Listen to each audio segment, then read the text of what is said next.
All right. Hi, guys. I am really excited to have a special guest today, Coach Taryn, who's also Dr. Taryn Brandt, who is an amazing individual and the newest member of the Complete Performance Coaching team.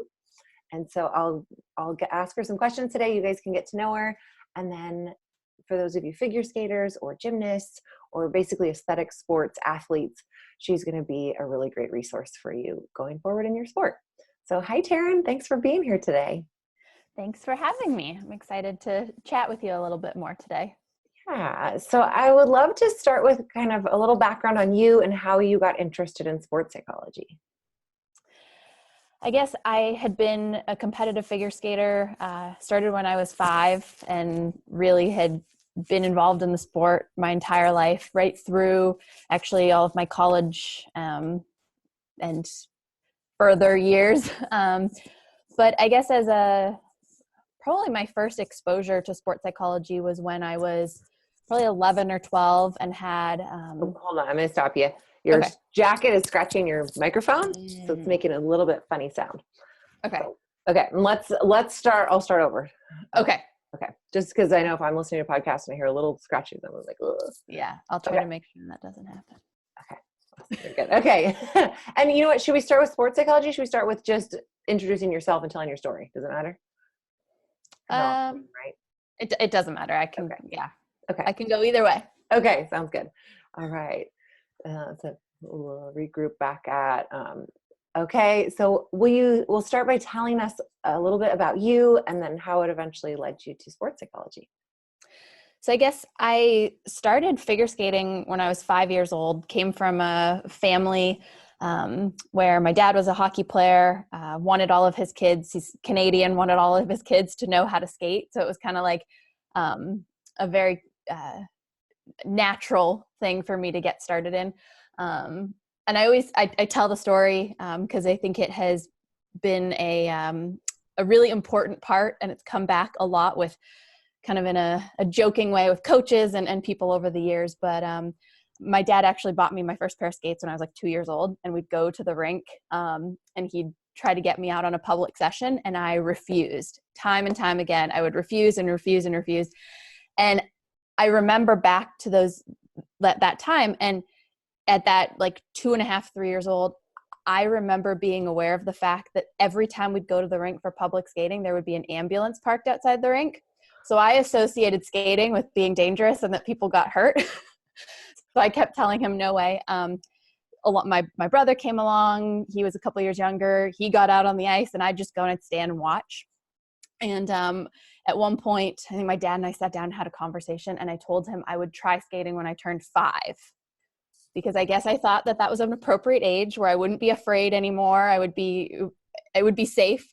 So I remember after one of my dad's hockey games, put skates on. By that point, I think the ones he'd gotten me had outgrown. So it was a pair of my cousin's hockey skates, actually. So the first time out on the ice was in a pair of hockey skates, and kind of zoomed around the ice with my dad for a couple minutes, realized I didn't get hurt. It was okay. And immediately dove into learning to skate, and very, very quickly progressed into private lessons and competed, I think, my first competition when I was 6. So it started very quickly and just kind of took off as that's what I was going to do. I fell in love with it. At the time, I was also involved in dance and gymnastics. I had started ballet before I even started skating. So I was kind of doing all of those things at once. And that kind of lasted actually most of my skating career. I was kind of always involved in some of the other areas, trying to figure out kind of where each one might take me, but skating was always really the forefront and the important one. Probably around that middle school age, I started getting involved in working with higher level coaches, training at higher levels, going to US figure skating training camps. And that's actually where I first had my first exposure to, I'm just realizing my dog is squeaking her toy in the background. So I'm going to steal it away from her. So I had my first exposure to sports psychology actually at one of those training camps. And I don't remember who it was, but somebody came and did a, workshop with us as part of that. And that was kind of like, oh, there's maybe some things I can think about, or some things that I can do to help me perform at my best. But I guess I didn't think a whole lot of it at that time, and maybe took some of those little nuggets of information along the way. I was thankful I had some really great coaches along the way who I think infused some sports psychology aspects into my training, particularly like breathing and relaxing for competition and performance anxiety. So I think I kind of had little bits of knowledge, but it wasn't actually until I was probably somewhere between my freshman and sophomore year of college. I was still competing at a high level. And I guess I had been probably around the time I had a pretty severe ankle injury and was off the ice for a full year, wasn't allowed to skate. So I was focusing on college and had pursued a major in psychology. I'd actually started college as a dance and theater major, and the injury took me out of that. So it was a little bit of, okay, what do I want to do now? Was studying psychology because I had an interest in it. And it was through kind of getting started in that during my sophomore year of college as a major that I was like, well, what can I do with psychology? And I remembered back to that, 12 years old training camp. And I was like, I think there's actually people who do this with athletes. And started researching it online, came across like some different books and just started reading up on stuff that was out there. And I, realized I had a book on my bookshelf from the time I was probably in middle school, that was like sports psychology for figure skaters. And I kind of put all the pieces together and I was like, oh, this is actually something I can do. And very quickly kind of made the decision that that's the path that I wanted to go in terms of how I wanted to pursue a career working with athletes. And I think it was through that I started kind of investigating experience how I could use some of the principles and the strategies on myself as I was returning to skating from that injury. Oh, great. So your research kind of was on yourself as a guinea pig. And then also moving forward, getting into how you were going to help other skaters. So that's pretty great. And I think it's a common story for us that, I struggled with fear and then I'm like, I got to help people with fear. And I was also 12. What is it about being 12? I was at gymnastics camp at 12 and met a sports psychologist and was like, that's so cool. Yeah. I got to be a part of that. Yeah. And it's funny because that's a lot of the athletes that we work with are in that kind of 12 age group, which I think is just such a pivotal age where athletes are really open. They're willing a lot of the time to do whatever. They're creative. They love their sport. They're not jaded. They're like, yeah, let's do what it takes to get better. Yeah. Yeah. Cool. So, okay. So now you struggled with injury. Yes. How did you get yourself back? I mean, was it something that you struggled with over and over? Was it just this one injury? What did you learn about injury from your personal? I guess that was really the first major injury I had as an athlete. I'd had growth spurt type related injuries and split my chin open and needed stitches, like really like things that I could work back from, but nothing that really took me off the ice or away from sport and physical activity for a long period of time. So this was actually, and it came much later, I think, than in many athletes' experience. They said I was a sophomore in college, and I was off the ice for a full year, but I knew I was still like at that point. I kind of hit my peak more so as a skater later, I think, than most people do or the average skater does. So I was still like I'm ready to go. Like I want to compete. So it was a lot of really being patient, working through that injury. And during that time, I think also really starting to think about, okay, how can I use some of this sports psychology stuff? I was doing a lot of imagery because I had discovered, okay, this is something I can do while I'm off the ice, while I'm not able to skate, and I can prepare myself for when I get back out there. So I was doing a lot of imagery and a lot of preparing myself. And when I was able to get back on the ice, I found that I also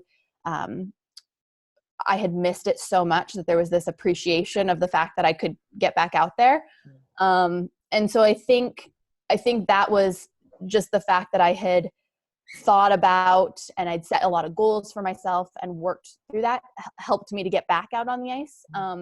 But then once I got back out there, there was a lot of fear because it had been such a big injury. There was a lot of fear of certain elements, certain skills that it was my left ankle. So certain skills that like used that, certain things. Thankfully it wasn't my landing leg, but still there was a lot of fear of re-injury. And every time it would start to hurt again, I'd start to freak out. So I think using different like calming strategies, using different things to help kind of build up my self-confidence was really important. And thankfully I had coaches who also, again, really helped with that process. And I felt like could have confidence because they believed in me.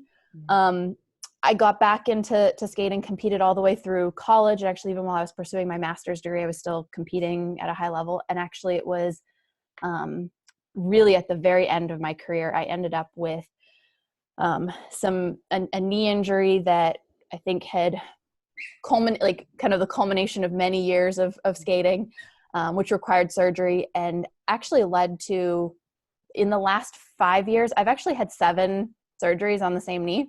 Oh my gosh. And actually after the first 3, I actually got back to skating. I thought I was done. I thought like, my skating career was kind of over. Actually, after the first 3, I actually made it my mission to get back on the ice. I competed at an adult sectional national level. Won an adult sectionals a couple of years ago and went on to compete at adult nationals. And again, I think it was kind of a personal mission and project for me to use strategies that I'm using with athletes to come back from those injuries. And I knew that my body couldn't handle like heavy repetition of elements. So it was very like much about purposeful practice and being really kind of aware of what I was saying to myself so that I could make the most, I guess, of everything I did out on the ice. And it's kind of been it's been frustrating going through a lot of surgeries and being off the ice and on the ice and having to come back. But I think it's also been a really cool experience to test out a lot of the things that I've learned and a lot of the things that then I want to encourage athletes to use too. Oh, that's so great. And what a gift to give your clients too, because it's like, I remember when I was coaching gymnastics, when I would take a class, like I'd go take a yoga class, I'd become a better coach because I listened to how I needed to be taught. And so you're trying out these things and realizing, well, okay, there's this little piece that needs to be right before it will work, like with imagery. And so that's so great. Now, what do you do? Let's say that somebody listening is struggling with, they're injured, they're out, they're depressed, they don't know if they're gonna be able to come back. How do you start to work with somebody like that? Yeah. I think for me, a lot of it is providing support and just being able to, I think I come from a place where I do understand and I do get it. And I really enjoy working with injured athletes because of that. And so just being able to, I think a lot of times injured athletes don't, and athletes sometimes even in general who are struggling with a particular performance related challenge, don't always feel like they have someone to talk to about it because it's like my parents don't get it. My coach is just telling me to, suck it up and get out there and do it. Or friends might be either not experiencing that problem or their friends might not be in that sport. And so I think a lot of athletes, particularly who are injured too, it can be an isolating and lonely experience. And so just being able to provide support and give them space to like be frustrated about what's going on. And then simultaneously with that, being able to think about, okay, what are some strategies that you can use to help kind of work through that frustration, to manage it so that you can focus on your rehab and your recovery, using a lot of goal setting again, because even though it's not actually maybe in your sport, you're still setting goals for your rehab and the process towards getting back out there. And I think that becomes really important because it's more likely for an injured athlete to want to jump 6 steps forward through that process. And so using goal setting to kind of pace themselves, and then using imagery to be able to continue to rehearse what it is on the ice. But I've also used a lot of like healing type imagery with athletes to help kind of build their confidence of like the body healing and getting back out there. And then once athletes get back out on the ice or involved in their sport, then it's, the managing fear if that's coming up for them, or again, kind of using self-talk and using imagery to help build their confidence again if they've been out of the sport for like a lengthy period of time. Great. Great. Well, you definitely sound like quite a wealth of information, both personally and professionally on this. So that's going to be very valuable for those families who are in that position. Now, how did your parents contribute to your success and getting through these injuries? And I mean, obviously your dad played a big part in getting you on the ice. What did they do right?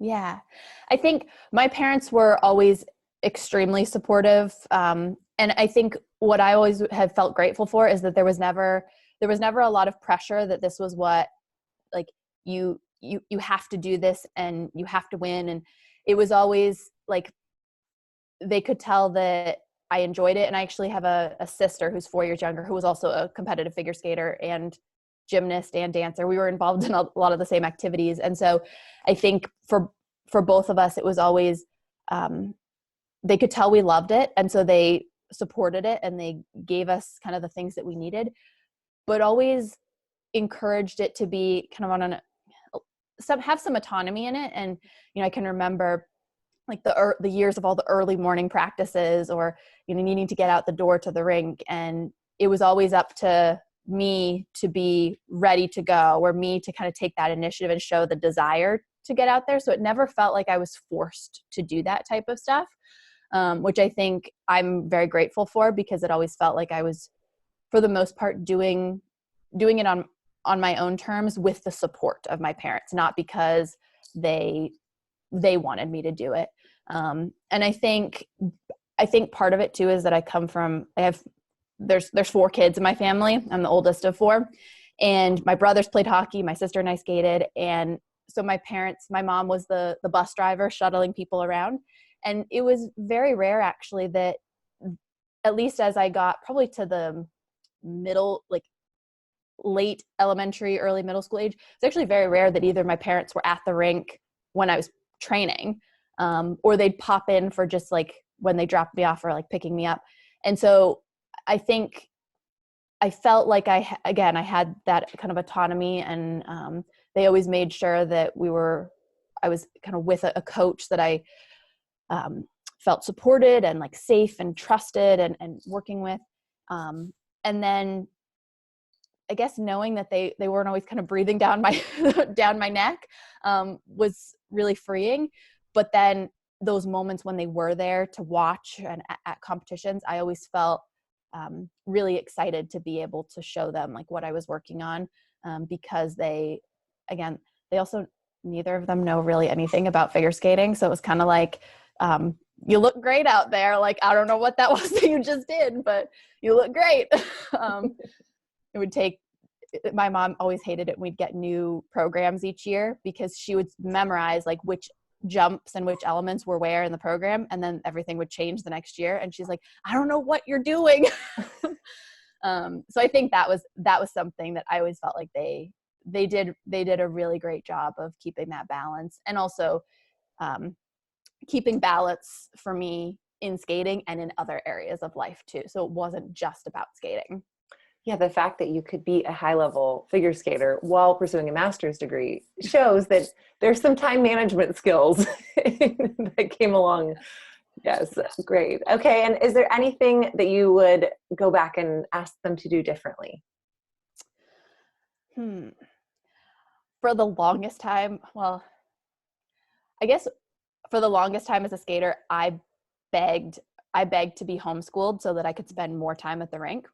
And for a long, like if you'd asked me this, I guess maybe 10 years ago or something, I would have said like, I wished that had been, like I had been able to spend more time, because maybe I would have been better. Maybe I would have made it farther.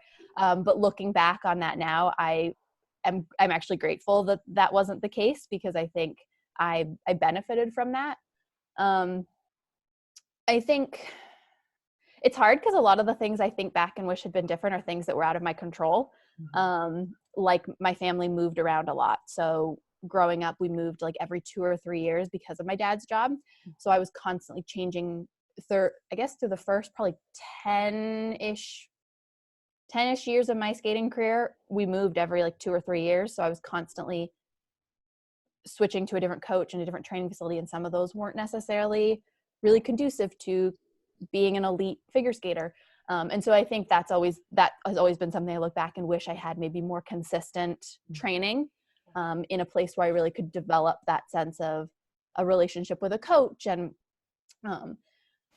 but then at the same time, I look back and I'm like, but those experiences all had some impact on me. So I don't know if I'd change that. So I guess it's a lot of those things that are out of my control more so that I look back on and wish were different.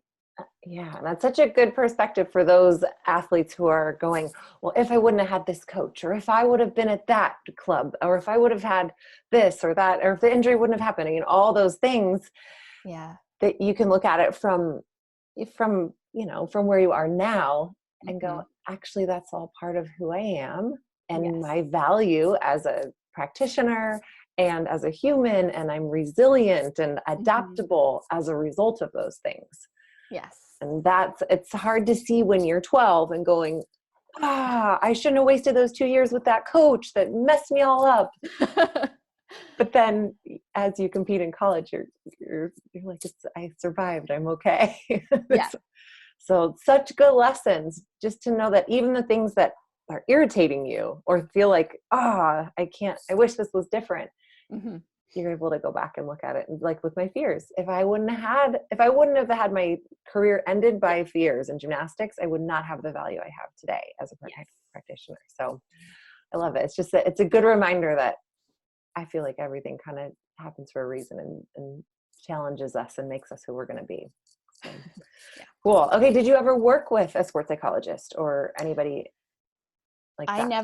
I never did. I never had anybody that I worked with specifically as a skater. Like I said, my really only exposure was at training camps, but I think I've always been a huge bookworm. And since I was a kid, I read nonstop.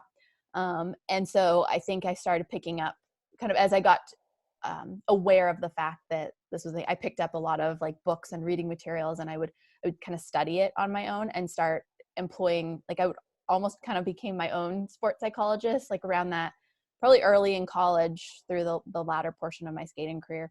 And I was using, the imagery and the breathing and the self-talk and the, all the pre-performance routines. And I was putting all of that stuff together for myself. And again, with the support of coaches, because I think I had them encouraging me to engage in some of those things just through their work with me organically. Great. Yeah.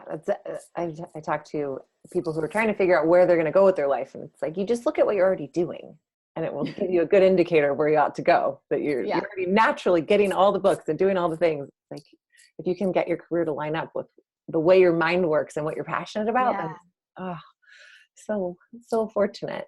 Yeah. Great. So now, what would you say is your philosophy working with athletes? I guess my biggest philosophy is that each athlete, regardless of their age or their level, each athlete have the factors within them to be able to do what they're wanting to do. Most of them have put in countless hours of training. And so it's there. And I think my biggest way that I approach my work with athletes is to be able to help them trust their training and to be able to kind of pull out those things that are in them. I always compare it to in science class when you use beakers to be able to put together different concoctions. Let's pause for a sec. Hold on. Come here. I thought I took away all of the really squeaky toys, but she finds another one. So if I think back to science class and you would mix different chemicals in beakers and there would be some sort of reaction that would happen. And I think my approach to athletes is always to each athlete has all of the different ingredients there in that beaker. And the goal is for them to be able to, when they get out on the ice or when they go out, to perform in their sport, that they're able to show judges or audience or whoever it is, all of what's in that beaker, all of what they have inside of them. And so that's going to come from utilizing different strategies to be able to calm nerves and anxiety, or to be able to have that confidence that when they go out, that they have the capabilities, they have all of the ingredients there, and to be able to trust all of the training and everything that they've put in when they step out there. And I think there's kind of like this positive belief type of approach that I take, because I do strongly see that resilience and that ability in each of the athletes that I work with. Great. And I love the science analogy. It makes me think about adding performance as the catalyst that activates everything in there. That if you can get that right, where you've got all the elements, they have all the skills, they have the confidence, they have the training, and then performance becomes what turns it all on to the very max, rather than in a lot of situations melting it all down and making things fall apart, that the performance just turns it all on. Yes. We love it. Cool. Okay, great. Anything else that you want to share with the audience, or tell parents or athletes who are listening? I mean, like I said, my biggest. Let's go the structure, or we can do like your kind of top tips for performance. Okay, I like that. Okay. So as we wrap up, why don't you tell us, your top 3 tips so that athletes can perform happy? I guess the first one, and most of these are rooted in my experiences and the things that I've seen working with different athletes over the years, whether that's been in a coaching role or whether that's been in a more of a sports psychology type of a role. But I think the biggest is for athletes to remember why they do what they do, or why they love the sport or the activity that they're in, and to remind themselves of that, not just every once in a while, but daily. So to be able to connect with what it is, like, why do you love to skate, or why do you love to do gymnastics, or why do you love to run, or why do you love to dance or perform, and to be able to have an understanding of that. And I'll often have athletes like write that out and post it somewhere where they can see it, and to be able to use that as motivation, or to be able to use that as kind of something to help lift them up when things get challenging, because I think that gets very easily forgotten, especially as you progress through levels of competition and challenging experiences and training. So that idea of connecting with why you love the sport feels so important, and reminding yourself of that on a daily basis. And then I think, kind of also going off of that, the other thing that I really highlight with athletes that I work with is just the importance of finding balance outside of your sport too, and that your sport isn't necessarily the be all and the end all and the only thing. It can be the really important thing, and it can be the thing that you put a lot of time and a lot of energy and sacrifice into, and that's fine. But I think it's so important to have something else, whether that's another sport or activity that you kind of do during a part of the year, and take some time to go and for me it was figure skating, but I also danced. And so during high school, I would go to the dance studio in the evenings after skating, and that was my like kind of separation from skating, but it helped in some way. Or I captained my high school dance team, and kind of just got involved in other things that helped take some of the like pressure maybe that I felt at times from skating, helped tone that down a little bit. And then even outside of sport, having other activities or hobbies, for me, it was reading and anything like arts and crafts and like painting and drawing and making things. And so, on a weekend when I wasn't at the rink and I'd finished my homework, I had something kind of like else that got me excited and made me feel happy. And so I think encouraging athletes to, especially at a young age, to explore those things, because then if an injury does happen, or you just need a little bit of an escape from your sport, you have something that you feel either equally or close to as passionate about as you do your sport. And then the third one would be like to have fun with what you're doing, and to make time for that, especially in sports where you might be training at an elite level. Sometimes that disappears in the daily grind of training and working out and doing, and skating, like the off ice and the conditioning and everything else that goes into that. And I can remember just how valuable it was,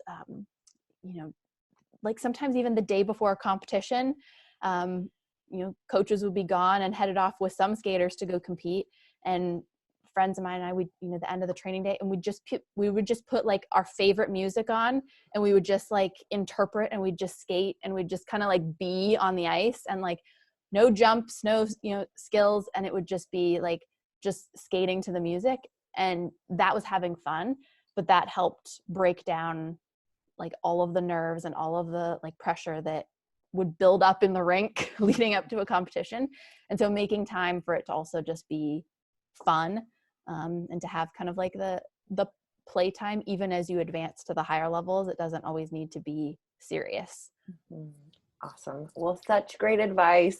And we are so lucky to have you as part of the team. And I know there's going to be plenty of figure skaters and gymnasts, and you work with other sports as well. Yeah. I mean, I work with a lot of collegiate athletes right now. So I've worked with athletes from a very large range of different sports And different ages. Yes. And so you're such a gift to have to the team. And I'm so grateful to have you. And so you guys can schedule a free consultation with Coach Taryn at completeperformancecoaching.com/schedule. And that way you can get to know if she's going to be a good fit to work with you or your athlete. And we'll hear much more from her as we go along. So thank you so much for joining me. Thank you for having me. It was exciting to be able to chat. Yes. All right.